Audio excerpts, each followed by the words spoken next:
And I keep thinking back to what people used to say about that in ancient times. If you remember this aphorism, what Jupiter is entitled to, an ox is not. But we cannot agree to that. We cannot agree to those rules. An ox might not be entitled to something like that, but let me tell you, the bear is not asking anyone for permission.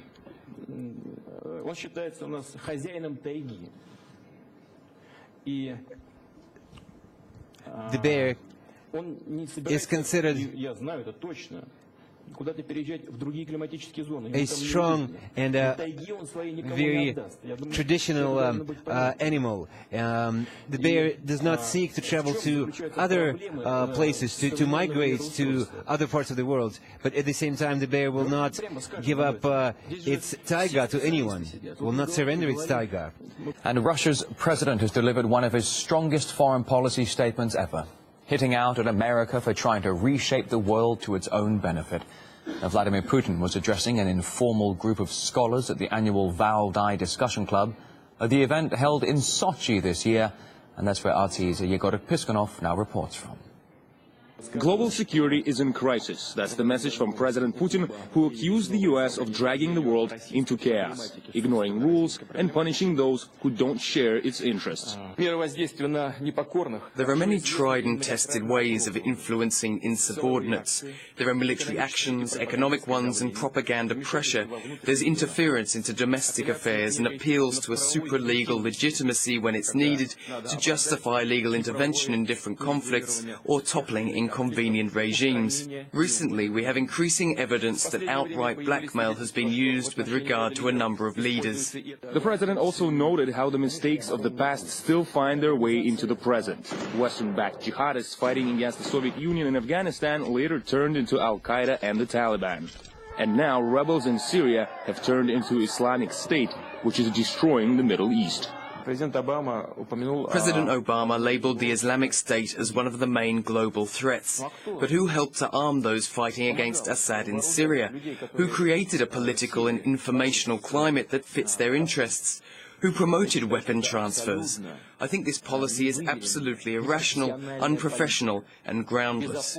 Crimea and the double standards surrounding it were also talked about, and he made clear that Russia would protect its interests with the help of an old saying. In 1954, Khrushchev, who for some reason liked to hit his shoe on the desk at the United Nations, decided to delegate Crimea to Ukraine. This was a blatant violation of the legislation of that time.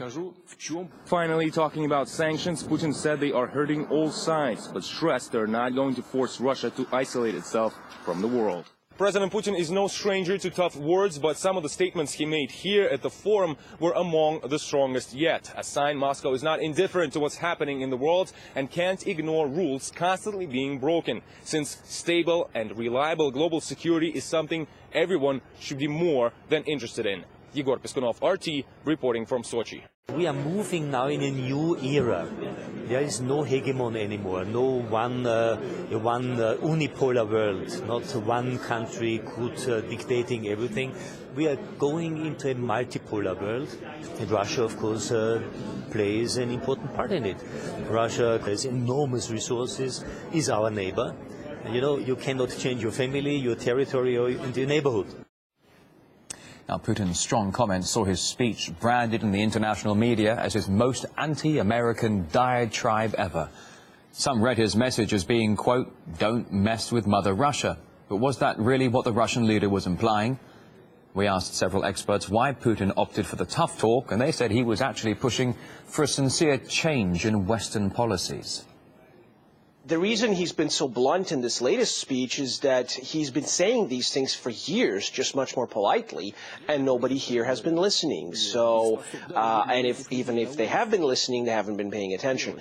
So I don't think this will change their policy at all. Unfortunately, I wish it would. The unipolar world has proved unaffordable and unmanageable for the self-appointed hegemon themselves. And hence we see these attempts at restoring a bipolar world nowadays as a comfortable vehicle, as a comfortable architecture for preserving American leadership.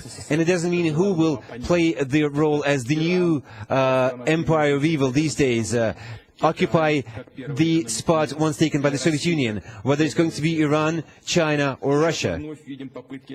Once again, we see attempts to split up the world, to draw dividing lines, to hammer together coalitions aimed against someone specifically, rather than in favor of something. Shape an image of an enemy, same as it was back in the time of the Cold War, and get this kind of effective leadership. We all remember how it was at the time of the Cold War. The U.S. used to tell their allies, we have a common enemy, a common foe, that is an empire of evil. We are protecting you, we protect our allies, and that gives us the right to give you orders and to force you to sacrifice your political and economic interests, to incur costs for collective defense that we will be in charge of.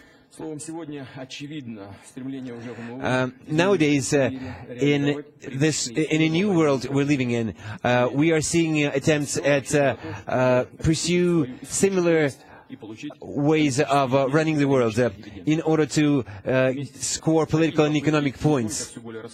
Such attempts are not only increasingly detached from reality, they're also in conflict with the global diversity, and they will inevitably call for reciprocal action, and hence they will have an adverse effect. But nowadays the global business community is experiencing unprecedented pressure from Western governments.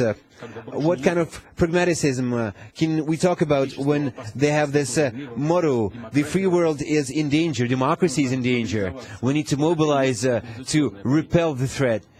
Well, that is mobilization policy as they come. The sanctions are undermining WTO rules, the principles of property. They undermine the model of globalization based on the free market and competition.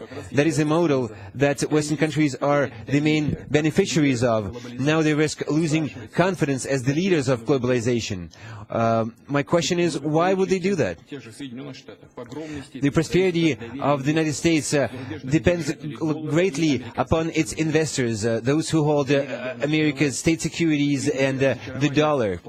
We see that confidence being strongly undermined. The Cyprus precedent and the politically motivated sanctions have only increased tendencies for economic and monetary sovereignization, for independence. It is apparent that countries and regions would like to secure themselves against external pressure.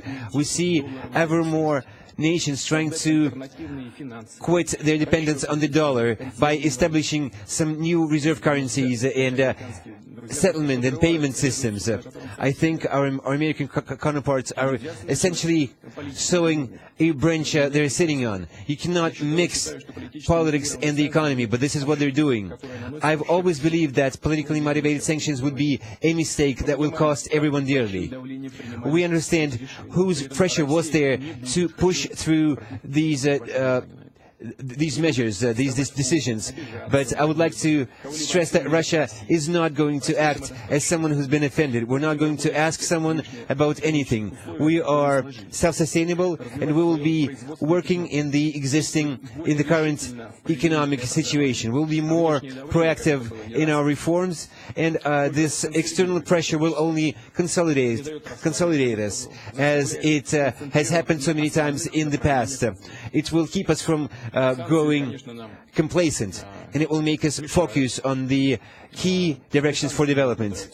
Of course, those sanctions are hampering us. They seek to urge us to isolate ourselves in terms of politics, economics, culture, But the world has changed drastically.